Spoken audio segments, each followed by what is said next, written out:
मांडणं आमचं कर्तव्य असतं.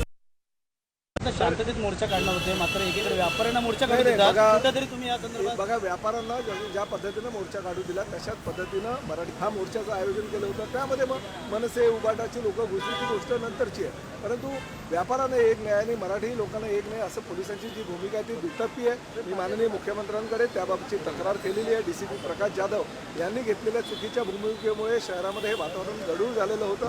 माननीय मुख्यमंत्र्यांनी ताबडतोब त्यावर कारवाई करण्याच्या सूचना मला केलेल्या आहेत. ठाण्यामध्ये आज बहुभाषिक एकत्र येत आहे. उपमुख्यमंत्री एकनाथ शिंदेना जे समर्थन दिलेलं आहे गुजराती, मारवाडी, सिंधी आणि मद्रासी नागरिकांनी एक वृंदावन परिसरात बॅनर लावून जे आहे सरकारला पाठिंबा दिला. आम्ही सर्व महाराष्ट्रात सर्वसामान्य मतदार आम्हाला पाठिंबा देतात. आम्ही दोघंही बहुभाषिक मतदारसंघातून निवडून येतो.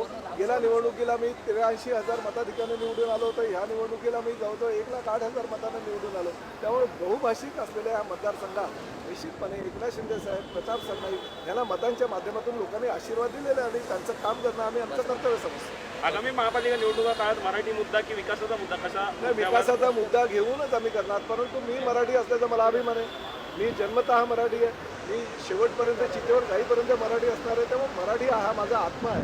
मराठी हा आमचा सन्मान आहे आणि मराठीसाठी आम्ही लढतच राहणार. परंतु शेवटी राजकीय भूमिका आम्ही घोषित करत असताना आम्हाला आमच्या पक्षाचे मुद्दे, आमच्या पक्षाचं धोरण आम्ही सर्वसामान्य जनतेबरोबर घ्यावं लागणार आणि विकास हा आमचा महत्त्वाचा मुद्दा आहे. तो विकास